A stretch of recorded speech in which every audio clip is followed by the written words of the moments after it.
What's up, guys? Welcome to the next couple of OnShape videos. What we're going to be doing here is working on some mechanisms of motion, but I don't need you to create these parts. They're actually provided down in the comment section. You'll find a Google Drive folder so you can download these step files yourself. All you need to do is import them and be ready to roll. I've already imported my parts here, so we're just going to get started from here, but you should have a parts files with all of your parts. One thing to also to include is, I guess let's go ahead and just show one. We're not going to create composite parts, and you can go ahead and with axis up, but we'll make sure we don't select those other two options.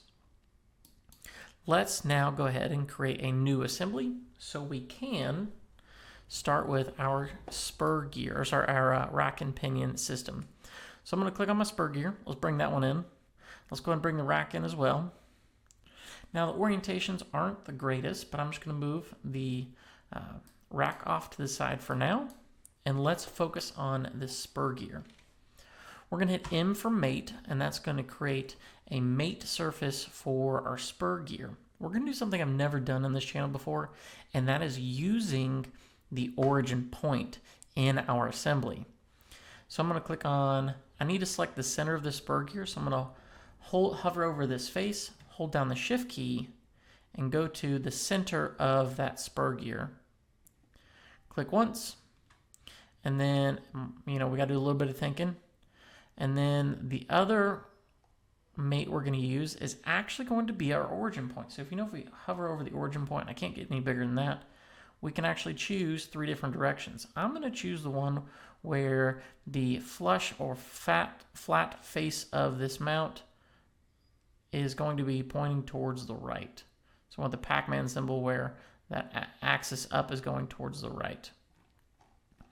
When I do this, let me zoom out, there we go. We notice that my spur gear is aligned now, where the flat face is pointing towards the right. And then we're going to create this as a revolute.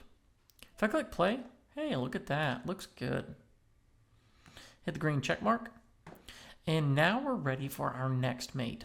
And that is going to be our rack. So I'm going to go to move our rack. I'm going to click on it once so I can go ahead and rotate this down just a little bit. So let's do 30 degrees, 45, all the way to 90. Hit enter, and we're good to go. We're going to do the same thing. We're actually doing another joint. So it's going to be our mate with the origin. And so we're going to do a slider mate. So if I want to rotate my part around, this allows me to choose different orientations for this origin point. And I want where my flat face is the direction I want this to slide. So I want to slide this direction, and we're going to choose the center of this face to make it work. Before we do anything else, let's click play to make sure we got that direction correct. And then instead of a flat fasten, it's going to be a slider. And we are sliding the correct direction. Looks beautiful. Next thing I'm going to do is let's do some offsets. We notice the X direction is pointed up right now. So we're going to do negative 14, I think it's 14.25. Nope, let's do 14.25. There we go. And then that doesn't look like it's going to be quite enough, so let's do 14.5. And then I notice my faces aren't flush here, so I'm going to do the Y. Let's type in 1/8 of an inch, see if that's it.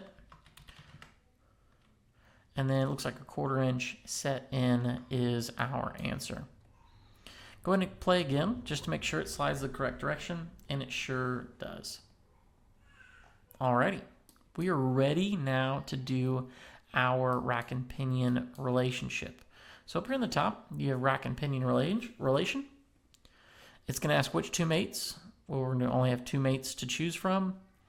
And the distance for that is going to be 24 times pi, so 3.14, because the diameter is 24 inches and times pi for circumference.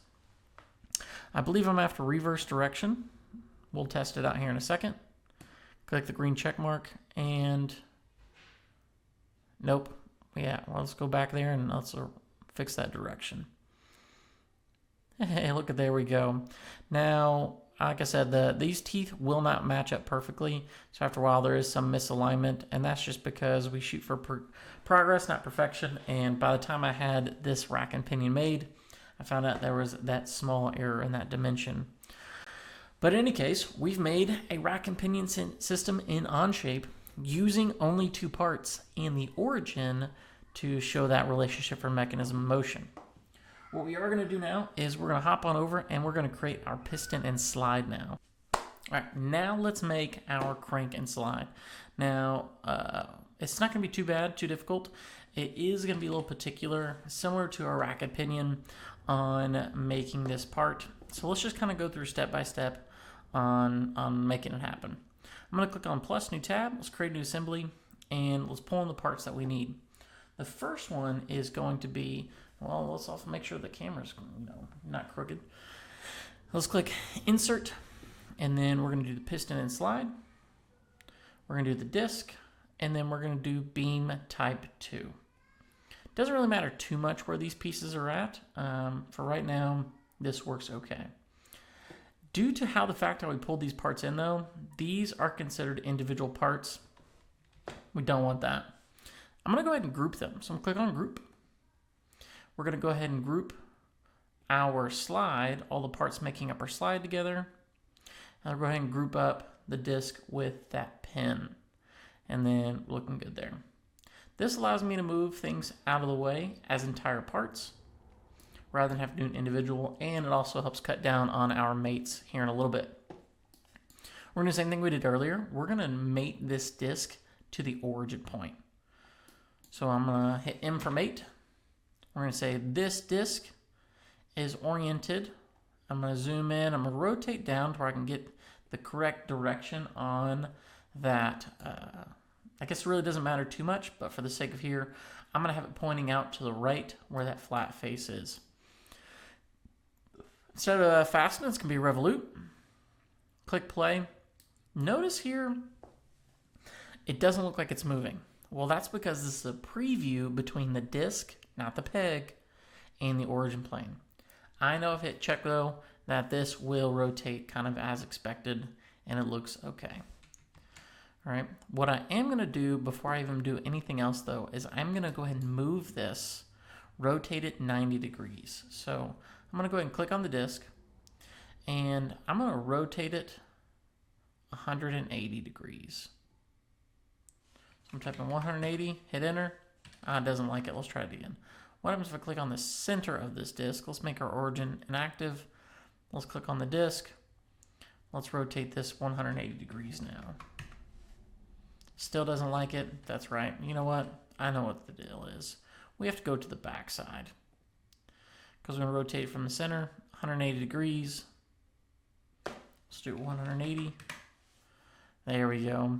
The problem is that peg is in the way, and so it's not grabbing the true center of that face. But in any case, we want this pointing to the right. You'll see why here in a second. But it helps us for our assembly. Could you do it with still left? Absolutely. I'm going to hit M for mate, and we're going to mate the inside of the edge of that beam to the inside of this peg here. So I'm going to zoom in, go to the inside of the peg. Looks good. This is going to be a revolute because I want to kind of pivot freely. Click play, just make sure it can spin. Looks good to me. Spin in the right direction. Hit the green check mark. Let's do another mate. So I M for mate. And then I'm going to do the same thing. I'm going to hit the inside of that beam. Let's go on over to the inside of our piston, our slide block. Now there's a couple things. One, it didn't come in exactly where I wanted it to, but that's okay. What I'm going to do is hit flip primary axis, and I'm going to rotate it until I get it the orientation I want it to be in. And that's it. Looks good. I did do a boo-boo. Let's fix that. That, let's edit that, is going to be another revolute. Cool. Next thing I want to do is we're going to put our slide box, our piston shaft, whatever you want to call it. I'm going to M for mate. that box is going to be mated to that flush part right there. Again, it didn't come in correctly because the working planes are opposite. So I'm going to hit flip primary axis. I'm going to rotate that box until I see what it is I want to see. That's instead of a fastened, it's going to be a slider. And we want that box to slide. Looks good. Now you might be saying, hey, don't we want the box to stay still? Absolutely. Let's right click on that box, hit fix. And what happens is that slider is still active, but it means the box can't move.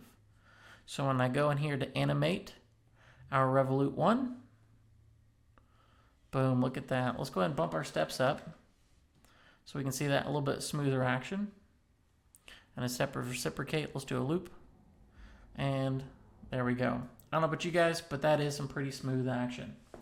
If you got any questions, comments, concerns, throw them down in the comment section. I'd love to help you out if I can.